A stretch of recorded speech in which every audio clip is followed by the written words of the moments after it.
Hello guys, எல்லாரும் எப்படி இருக்கீங்க? நல்லா இருப்பீங்க நம்புறேன். இன்றைக்கி நம்ம கையில் வந்து பார்த்திங்கன்னா 2025 மாடலுக்கான டிவிஎஸ் ஸ்போர்ட் 110 வந்து இருக்குங்க. ஸோ இது வந்து பார்த்திங்கன்னா இப்போ ரீசெண்டாக அந்த மே மாதத்துக்கு அப்புறம் வந்த ஸ்லாட்டில் வந்த பைக்கு. இதில் வந்து பார்த்திங்கன்னா OBD 2B என்ஜின் வந்து கொடுத்துருக்காங்க. ஸோ OBD 2Bனா 2 சென்சார்ஸ் வரும், ஆக்சிஜன் சென்சார்ஸ். நீங்கள் பார்த்தீங்கன்னா தெரியும், எக்ஸாஸ்ட்லேயே 2 இடத்துல வந்து பார்த்திங்கன்னா சென்சார்ஸ் ப்ளேஸ் பண்ணியிருப்பாங்க. அட் த சேம் டைம் இந்த வண்டியோடைய ஒரு கம்ப்ளீட்டான ரிவ்யூ அண்ட் இதை தொடர்ந்து இதோடைய டெஸ்டட் ரிவ்யூமே நம்ம வந்து பண்ண போகிறோம். ஃபர்ஸ்ட் ஆஃப் ஆல் இந்த வண்டியோடைய ஒரு என்ஜின் ஸ்பெக் வந்து பார்த்துருவோம். என்ஜினை பொறுத்த வரைக்கும் 109cc என்ஜினுங்க. பவர் அண்ட் டார்க்ஸ் நீங்கள் பார்த்தீங்கன்னா சேம் ஸ்டார் சிட்டியில் என்ன பவர் இருக்கோ அதே தான். 8.08 BHP and 8.7 Nm of torque வந்து ப்ரொடியூஸ் பண்ணுது. 4 ஸ்பீட் கியர் பாக்ஸ் தாங்க. So eco thrust fuel injection சொல்லுவாங்க இதை டிவிஎஸ் சைட்லேருந்து. மைலேஜுக்கோசரம் பண்ணக்கூடிய ஒரு ஃபியூல் இன்ஜெக்ஷன் டெக்னாலஜி, கார்பரேட்டர் வந்து கிடையாது. ஸோ பேசிக்காக இருக்கக்கூடிய நார்மலாக அந்த பழைய ஸ்டார் சிட்டியோட என்ஜின் எப்படி இருக்குமோ அதே என்ஜின் தான், பட் லைட்டாக டியூன் அவுட் பண்ணி கொஞ்சம் சாஃப்டாக கொடுத்துருக்காங்க. ஸோ இதோடைய என்ஜின்ஸை பொறுத்த வரைக்கும் பழைய என்ஜின் என்ன மாதிரி இருந்துச்சோ சேம் அதே மாதிரி தான் இந்த மணிக்குமே இருக்குது. டயர்ஸ் அண்ட் சஸ்பென்ஷன்ஸ், பிரேக்ஸ் எல்லாம் வந்து பார்க்கும்போது ஒரு ஸ்டார் சிட்டிக்கும் இந்த பைக்குக்கும் நீங்கள் நிறைய அந்த ப்ரைஸ் கட்டான விஷயங்கள் நீங்கள் வந்து பார்க்க முடியும். ஃபர்ஸ்ட் ஆஃப் ஆல் சஸ்பென்ஷன்ஸை பார்க்கும்போது டெலஸ்கோபிக் ஃப்ரண்ட்டில், ரியரில் வந்து பார்த்திங்கன்னா காயில் ஸ்ப்ரிங் சஸ்பென்ஷன் தான். பட் ஸ்டார் சிட்டியோட சஸ்பென்ஷன் இதை விட இன்னுமே நல்லா சாஃப்டாக இருக்கும். பட் இது ஓரளவுக்கு ஒரு மாடரேட்டான ஒரு சஸ்பென்ஷன் அப்படின்னு கூட சொல்லலாங்க. ஸோ இதோட டயர்ஸ் எல்லாமே பார்க்கும்போது டிவிஎஸ் டயர்ஸ் தான் யூஸ் பண்ணியிருக்காங்க. உங்களுக்கு நார்மலாக இருக்கக்கூடிய 2.75 செக்ஷன் டயர் தான் ஃப்ரண்ட்டில், 17 இன்ச்சஸ் வீல் சைஸ். ரியரில் வந்து பார்த்திங்கன்னா 300க்கு 17 அதே சைஸ் டயர் தான்.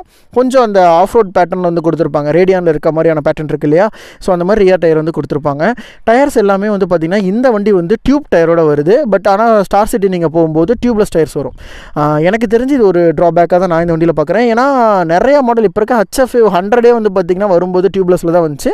ஆனால் இந்த வேரியண்ட் வந்து பார்த்திங்கன்னா நமக்கு டியூப் டயரோட கொடுத்துருக்காங்க. மேபி இதோட அப்டேட் வெர்ஷன் அடுத்த வருஷத்தில் வரும்போது அது டியூப்லெஸ்ஸாக கொடுக்கலாம்.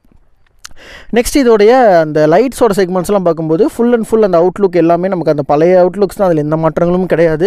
ஹாலஜன் லைட் செட்டப் தான் வந்து கொடுத்துருக்காங்க. ஃப்ரண்ட்டோட லைட்ஸை பொறுத்த வரைக்கும் நல்லாவே இருக்கக்கூடிய அந்த பழைய ஸ்போர்ட்டோட அதே டூம் தான். DRLs வந்து வரும் இந்த வண்டியில். அதே மாதிரி இண்டிகேட்டர்ஸ் நாலுமே வந்து பார்த்திங்கன்னா நமக்கு வந்து ஹாலஜன் பல்ப் வந்து கொடுத்துருக்காங்க. ஈவன் அதோட அந்த ஹெட் செட்டப், வைசர் செட்டப் முதற்கொண்டு எல்லாமே வந்து பார்த்திங்கன்னா நமக்கு அந்த பழைய எப்படி இருந்துச்சோ அதே பேட்டர்ன், அதே அவுட்லுக் எப்படி நம்ம ஹீரோ வந்து ஸ்ப்ளெண்டரில் பண்ணிகிட்டு இருக்காங்களோ அதே மாதிரி டிவிஎஸ் அந்த ஸ்போர்ட்டில் வந்துட்டு பெரிய மாற்றங்கள் எதுவுமே பண்ணாமல் அதே விஷயங்களை அப்படியே டிசைன் பேட்டர்ன் அப்படியே ஃபாலோ பண்ணிட்டு வராங்க. அது ஒரு நல்ல விஷயம். டேங்க்லாம் வந்து பார்க்கும்போது நமக்கு அந்த 110 அப்படிங்கிற அந்த ஸ்டிக்கர் மட்டும் நல்லா எரெக்டடாக கொடுத்துருக்காங்க. அது நல்லா இருக்குது. இது ஒரு டூயல் டோன் கலர். டிவிஎஸ் அப்படிங்கிறது வந்து பார்த்திங்கன்னா நமக்கு வந்து ஒரு 3D பேட்ச்லேயும் கலர் வந்து பார்த்திங்கன்னா பிளாக் கலர் கொடுத்து அதில் அந்த ப்ளூ கலர் ஸ்டிக்கரிங், அந்த அதே மாதிரி லெமன் க்ரீன் கலரில் வந்து பார்த்திங்கன்னா 110 அப்படிங்கிற நேமே வந்து கொடுத்துருக்காங்க. இது முன்னாடி நல்லா இருக்குது. அந்த ஸ்போர்ட் அப்படிங்கிறதுமே பின்னாடி வந்து எழுதியிருக்காங்க ப்ளூ கலர் ஸ்டிக்கரிங்கில். ஸ்டிக்கரிங்ஸ் அதே மாதிரி வண்டியில் கொடுத்துருக்கூடிய அந்த விஷயங்கள் எல்லாமே பார்க்குறதுக்கு ரொம்பவே நல்லா இருக்குது. அப்படியே ரியர் சைடில் வந்து பார்த்திங்க அப்படின்னா உங்களுக்கு இதோடைய லைட் செக்மெண்ட் எல்லாமே இதில் வந்து எதுவுமே வந்து LEDs கிடையாது. ஸ்டார் சிட்டியில் ஃப்ரண்ட்டோட இது எல்லாமே நமக்கு LED கொடுத்துருப்பாங்க இல்லையா, அந்த மாதிரி இது எதுவுமே LED கிடையாது. ஃபுல் அண்ட் ஃபுல் எல்லாமே ஹாலஜன் செட்டப் தான். ரியரோட அந்த டேஞ்சர் லைட்டோட லைட்ஸ் முதற்கொண்டு எல்லாமே வந்து பார்த்திங்கன்னா ஓல்டு டைப் எப்படி இருக்குமோ அதே மாதிரி தான் வந்து கொடுத்துருப்பாங்கங்க. ஸோ இந்த என்ஜின்ஸோட சைட்ஸை நீங்கள் பார்த்தாலே தெரியும் உங்களுக்கு இந்த என்ஜின் எல்லாமே அந்த பழைய ஸ்டார் சிட்டியோட என்ஜின் எப்படி இருக்கும், அந்த பழைய ஸ்போர்ட்டோட என்ஜின் கேசிங் எப்படி இருக்குமோ சிமிலராக அதே மாதிரியே டிசைன் பண்ணியிருப்பாங்க. இன்க்ளூடிங் அந்த கிராஃபிக் டிசைன்ஸு நீங்கள் இந்த ஸ்டிக்கர்ஸ்லாம் இந்த வண்டியிலேருந்து எடுத்துகிட்டு நீங்கள் வண்டியை மட்டும் ஃபோக்கஸ் பண்ணிங்கனாலே உங்களுக்கே தெரியும் வண்டியோட லுக்ஸ் எல்லாமே கிட்டத்தட்ட அந்த பழைய ஸ்போர்ட் மாதிரியே தான் இருக்கும்.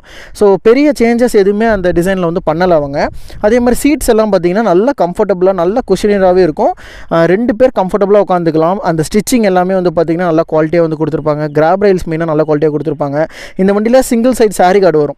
ஸோ சாரி கார்டு வரும்போது நீங்கள் ரியரில் உட்காரக்கூடியவங்க டபுள் சைடு உட்காந்தாலும் சரி, சிங்கிள் சைடு உட்காந்தாலும் சரி, அவங்க நல்லா கம்ஃபர்டபுளாகவே எந்த ஒரு ப்ராப்ளமும் இல்லாமல் நல்லாவே ஃபீல் பண்ணுவாங்க உட்காந்து ஓட்டு போகும்போது. ஸோ அந்த மாதிரி ஒரு 2 பேர் உட்காரத்துக்கு ஓகேவான ஒரு சீட் செட்டப் தான் வந்து பார்த்திங்கன்னா ஸ்போர்ட்டில் வந்து அவங்க பண்ணியிருக்காங்க. அப்படியே நம்ம அந்த கன்சோல் மீட்ரு எல்லாத்தையும் பார்த்தோம் அப்படின்னா, கன்சோல் மீட்ரு ஞாபகம் இருக்கா? இதை பார்த்தோன்னே இன்னுமா என்ன தெரியல அப்படின்ற மாதிரி உங்களுக்கு அந்த பழைய கன்சோல் மீட்டர் செட்டப் வந்து ஸ்டார்ட் ஆகும். இதில் வந்து பார்த்திங்கன்னா 0 to 140 அப்படிங்கிற அந்த ஒரு ஸ்பீடோ மீட்டர் வந்து கொடுத்துருக்காங்க. அட் த சேம் டைம் ஃபியூவலுக்கான அனலாக் மீட்டர்ஸ் வந்து கொடுத்துருக்காங்க. Side stand indication, neutral, high beam, low beam, side indicator, power பட்டனுக்கான அந்த லைட் வந்து வருது, மால் ஃபங்க்ஷன் சென்சாருக்கான லைட் வந்து வருதுங்க. ஸோ இவ்வளோ தான், எல்லாமே வந்து அனலாக் செட்டப்லேயே வந்து கொடுத்துருக்காங்க. கீஸோட அந்த பேட்டர்ன் டிசைனுமே வந்து பார்த்திங்கன்னா நமக்கு பழைய ஸ்போர்ட் என்ன மாதிரி இருக்குமோ அதே மாதிரி தான் கொடுத்துருக்காங்க. Handle parse even same exactly அப்படி தான். மாற்றங்கள் வந்து பார்த்திங்கன்னா சுவிச்சஸ் வந்து அப்பாச்சியோட அந்த சுவிட்ச் டைப் வந்து யூஸ் பண்ணியிருக்காங்க. இப்போ மோஸ்ட்லி வரக்கூடிய எல்லா வண்டிகள்லையும் இப்படி தான் வருது. ஸோ பட்டன்ஸோட குவாலிட்டி எல்லாமே நல்லாயிருக்கு. இதோட கிரிப்ஸுமே வந்து பார்த்திங்கன்னா நமக்கு அந்த ரேடியானில் வரக்கூடிய அதே கிரிப்ஸ் தான் யூஸ் பண்ணியிருக்காங்க. High beam, low beam, base same அதே மாதிரி தான் கொடுத்துருக்காங்க. ஹார்ன் ஓரளவுக்கு டீசெண்டாக இருக்குது. கிளச் வந்து ஓகே மாடரேட்டாக வந்து பண்ணியிருக்காங்க. டேங்கோட கெப்பாசிட்டின்னு பார்க்கும்போது 10 லிட்டர்ஸ் கெப்பாசிட்டிங்க. அதில் 1.3 லிட்டர் வந்து பார்த்திங்கன்னா நமக்கு ரிசர்வ் கெப்பாசிட்டியாக கொடுத்துருக்காங்க. E20 அப்படிங்கிற ஸ்டிக்கரிங் வந்து பண்ணியிருக்காங்க. க்ரோம் டிசைன் அண்ட் அந்த அப்படியே ஃபுல்லாக செட்டோட வரல அந்த மாதிரியான ஒரு டேங்க் கெப்பாசிட்டி தான். டேங்கோட பெயிண்ட் ஃபினிஷிங் அண்ட் ஸ்டிக்கரிங் எல்லாமே வண்டிக்கு இன்னுமே அந்த அடிஷ்னலாக அந்த ஸ்போர்ட்டியர் லுக் வந்து கொடுக்குது. அட் த சேம் டைம் வண்டி லுக்ஸுமே வந்து பார்த்திங்கன்னா இதுக்கு முன்னாடி இந்த ஸ்போர்ட்ஸில் இருக்கக்கூடிய கலர்ஸை விட இந்த 2025 மாடல்ஸோட கலர்ஸ் எல்லாமே கொஞ்சம் நல்லா அப்டேட்டடாக இருக்கும். லைக் அந்த பல்சரோட அந்த ஒரு ப்ளூ கலர் வந்து இந்த வண்டியில் ஆட் பண்ணியிருப்பாங்க. அது வந்து ஒரு மாதிரி லைட்டாக அந்த டிசைன் எரெக்ஷன் வந்து உங்களுக்கு பெட்டராகவே தெரியும் இந்த வண்டியில் பார்க்கும்போது. ஸோ ஓவராலாக இந்த வண்டியோடைய ஸ்பெக் வைஸ் இதோடைய அந்த விஷயங்கள் கொடுத்துருக்கிறது எல்லாமே வந்து பார்த்திங்கன்னா எல்லாமே அந்த காஸ்ட் கட்டிங் அப்படிங்கிற அந்த விஷயத்தை நீங்கள் நல்லாவே பார்க்க முடியும் இந்த வண்டிகளில்.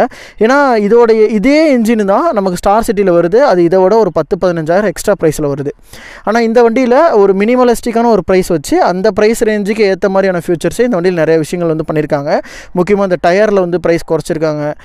அந்த பிளாஸ்டிக்ஸில் நிறைய இடங்களில் ஒயர்ஸ் எல்லாமே அப்படியே தெரியுது இந்த வண்டியில். ஆனால் மைலேஜ் அந்த இன்ஜின்லாம் பார்க்கும்போது ஈவன் ஸ்டார் சிட்டி ரேடியானை விட இந்த வண்டியோட மைலேஜ் ஆஸ்பெக்ட்ஸில் இது செம்மையாக இருக்கும். அது ரெண்டுத்தையும் கம்பேர் பண்ணும்போது இதோட மைலேஜ் சூப்பராகவே கிடைக்கும்.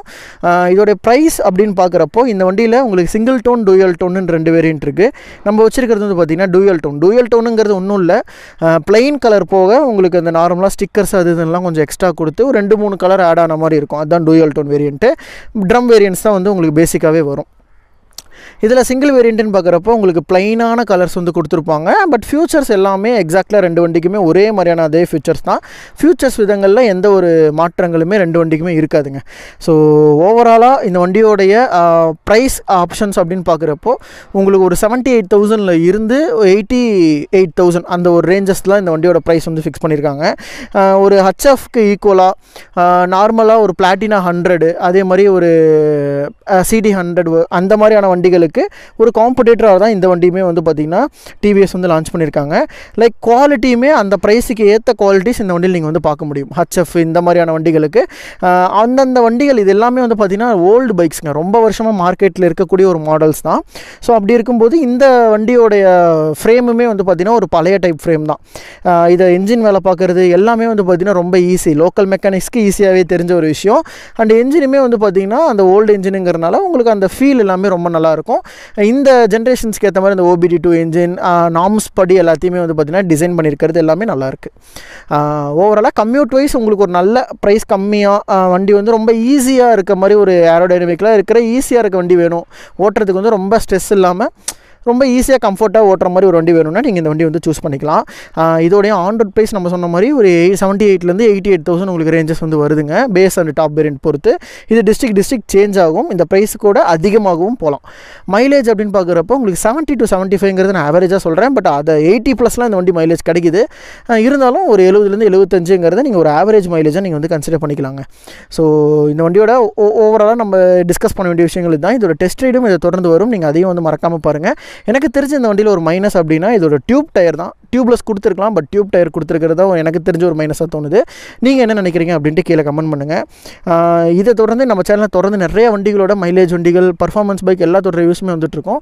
நம்ம சேனலை பொறுத்து சப்ஸ்கிரைப் பண்ணி சப்போர்ட் பண்ணுங்கள். அப்போ தான் நான் இந்த மாதிரி நிறைய வீடியோஸ் எடுக்கிறதுக்கு எனக்குமே மோட்டிவேஷனாக இருக்கும். ஸோ இந்த வீடியோ நான் இதோட என் பண்ணிக்கிறேன் நண்பா. அண்ட் இதை தொடர்ந்து நம்ம சேனலில் வரக்கூடிய வீடியோஸ் எல்லாத்துக்குமே நீங்கள் சப்போர்ட் பண்ணி நம்ம சேனலுக்கு கொஞ்சம் ஹெல்ப் பண்ணுங்கள் க்ரோத் ஆகிறதுக்கு, ஓகேங்களா? ஸோ இதே மாதிரி இன்னொரு சூப்பரான ஒரு நல்ல அட்டகாசமான இன்னொரு பைக்கோட நான் உங்களை வந்து மீட் பண்ணுறேன். தேங்க்ஸ் ஃபார் வாட்சிங் நண்பா. Take care and bye.